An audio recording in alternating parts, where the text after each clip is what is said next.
आकाशवाणी मुंबई. भक्ती सोनटक्के प्रादेशिक बातम्या देत आहे. ठळक बातम्या. 98व्या अखिल भारतीय मराठी साहित्य संमेलनाच्या अध्यक्षपदी ज्येष्ठ साहित्यिक, लोकसाहित्याच्या अभ्यासक डॉक्टर तारा भवाळकर यांची निवड. मुंबईत चेंबूर इथं आग दुर्घटनेत 7 जणांचा मृत्यू. मृतांच्या कुटुंबांना राज्य सरकारकडून प्रत्येकी 5 लाख रुपये अर्थसहाय्य जाहीर. मराठी चित्रपटसृष्टीतल्या पहिल्या बाल अभिनेत्री वासंती घोरपडे पटेल यांचं निधन. आणि महिला T20 क्रिकेट विश्वचषक स्पर्धेत भारताचा पाकिस्तानवर 6 गडी राखून विजय. नवी दिल्लीत होणाऱ्या 98व्या अखिल भारतीय मराठी साहित्य संमेलनाच्या अध्यक्षपदी ज्येष्ठ साहित्यिक, संशोधक आणि लोकसाहित्याच्या अभ्यासक डॉक्टर तारा भवाळकर यांची निवड झाली आहे. महामंडळाच्या आज पुण्यात झालेल्या बैठकीत डॉक्टर तारा भवाळकर यांची निवड झाल्याचं घोषित करण्यात आलं. हा लोकसंस्कृती आणि स्त्री विचारांचा आविष्कार आणि त्या अनुषंगानं चळवळ करणाऱ्या सर्वांचा हा सन्मान आहे, अशी भावना तारा भवाळकर यांनी व्यक्त केली.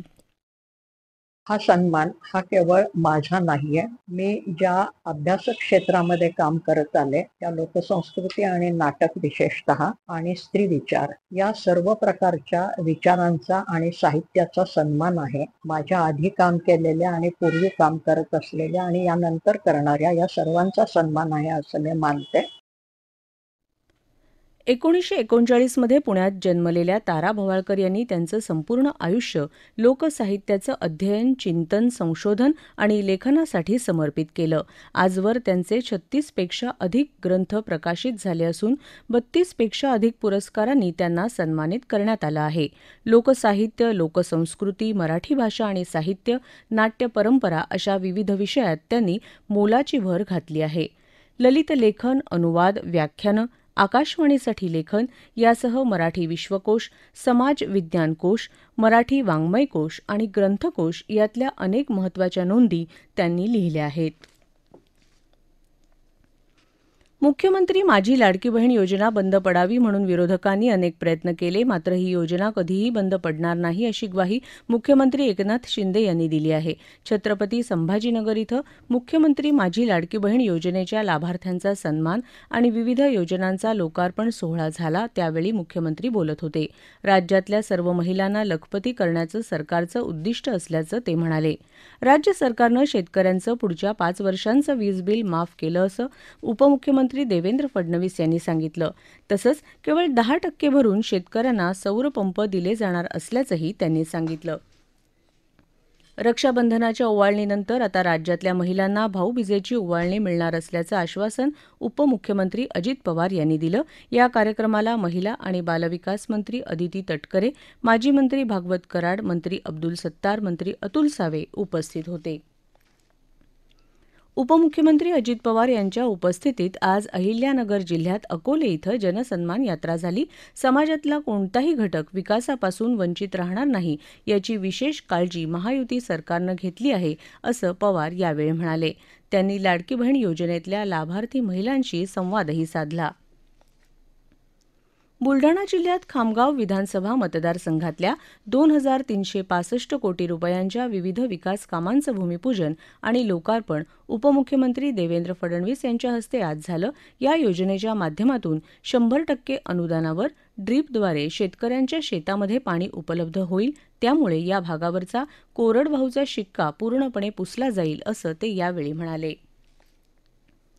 इंदिरा गांधी फेलोशिप अंतर्गत राज्यात आजपासून शक्ती अभियानाला सुरुवात झाली असून महिला सशक्तीकरण हे याचं उद्दिष्ट असल्याचं काँग्रेसचे प्रदेशाध्यक्ष नाना पटोले यांनी सांगितलं.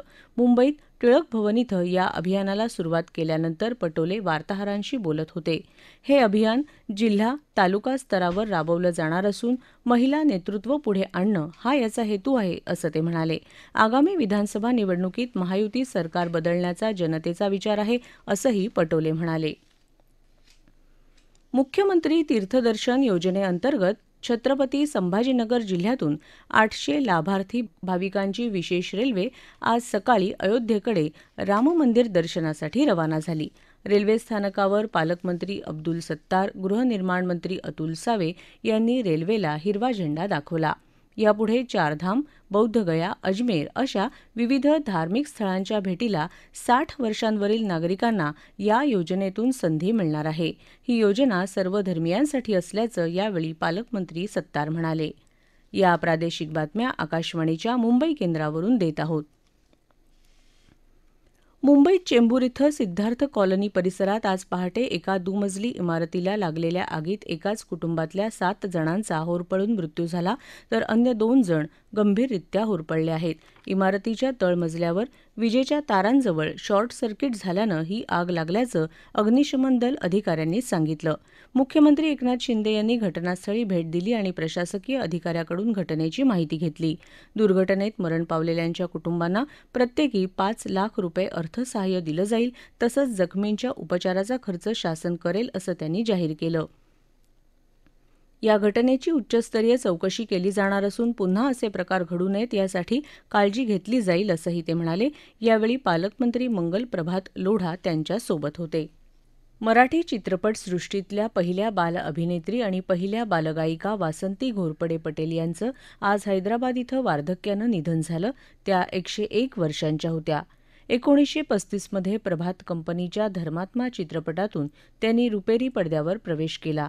त्यानंतर कुंकू चित्रपटात नायिका शांता आपटे यांच्यासोबत भारती सृष्टीत सौंदर्य खेळे, भारती सृष्टीचे सौंदर्य खेळे, तसंच आहा भारत विराजे ही त्यांनी गायलेली आणि त्यांच्यावर चित्रित झालेली गाणी रसिकांची दाद मिळवून गेली. अमरज्योती, संत तुलसीदास, अछूत, दिवाली, मुसाफिर, बेटी, दुखसुख, आपकी मर्जी, भक्तराज, भाग्यलक्ष्मी अशा मराठी आणि हिंदी चित्रपटांमधून त्यांनी काम केलं. शारदा या संगीत नाटकातही त्यांनी काम केलं होतं. खाँसाहेब धम्मनखा आणि पंडित वामनराव सडोलीकर यांच्याकडे त्यांनी शास्त्रीय संगीताचं शिक्षण घेतलं होतं. त्यांच्या सुमारे 200 गाण्यांच्या ध्वनिमुद्रिका प्रसिद्ध झाल्या होत्या. वामनराव सडोलीकर प्रतिष्ठानचा जीवन गौरव पुरस्कार त्यांना मिळाला होता. दुबई इथं सुरू असलेल्या महिला T20 क्रिकेट विश्वचषक स्पर्धेत आज भारतानं पाकिस्तानवर 6 गडी राखून विजय मिळवला. नाणेफेक जिंकून प्रथम फलंदाजी करताना पाकिस्ताननं निर्धारित 20 षटकात 8 गडी गमावून 105 धावा केल्या. भारतानं 4 गड्यांच्या मोबदल्यात ही धावसंख्या पार केली. स्मृती मंधना आज लवकर बाद झाली, पण शेफाली वर्मा आणि जेमिमा रॉड्रिग्ज यांनी डाव सावरला. शेफालीनं 32 तर जेमिमानं 23 धावा केल्या. कर्णधार हरमनप्रीतनं 29 धावांचं योगदान दिलं, मात्र ती जायबंदी झाल्यामुळे तंबूत परतली. भारतानं ही धावसंख्या 4 गड्यांच्या मोबदल्यात सामन्यातले 7 चेंडू बाकी असतानाच पार करत 108 धावा केल्या. देशातल्या नक्षलप्रभावित राज्यांच्या मुख्यमंत्र्यांची बैठक उद्या नवी दिल्ली इथं केंद्रीय गृहमंत्री अमित शाह यांच्या अध्यक्षतेखाली होणार आहे. महाराष्ट्र, आंध्र प्रदेश, बिहार, छत्तीसगड, झारखंड, तेलंगणा, ओदिशा आणि मध्य प्रदेश या राज्यांचे मुख्यमंत्री या बैठकीला उपस्थित राहतील. वाशिम जिल्ह्यातले संत सेवालाल महाराजांचे चौथे वंशज नामदेव हंजारी महाराज यांचं काल पोहरादेवी इथं निधन झालं. ते 85 वर्षांचे होते. नामदेव हंजारी महाराजांच्या निधनामुळे बंजारा समाजावर शोककळा पसरली आहे. सोलापूर जिल्ह्यात माळशिरस तालुक्यात कारुंडे गावानजीक एका पुलावर आज दुपारी 1 ते 1:30च्या सुमाराला एक गाडी टेम्पोला धडकल्यानं झालेल्या अपघातात 4 जण जागीच ठार झाले, तर इतर 3 जण जखमी झाले आहेत. हवामान.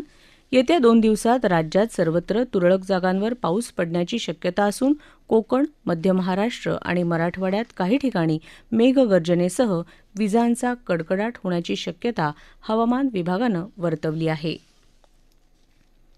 ठळक बातम्या पुन्हा एकदा. 98व्या अखिल भारतीय मराठी साहित्य संमेलनाच्या अध्यक्षपदी ज्येष्ठ साहित्यिक, लोकसाहित्याच्या अभ्यासक डॉक्टर तारा भवाळकर यांची निवड.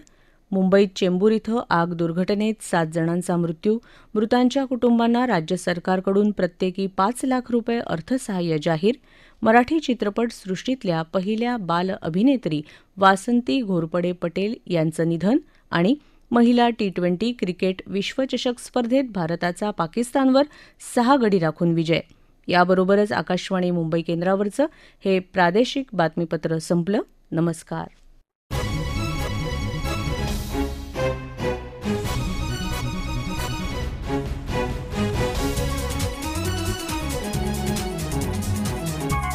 आहे.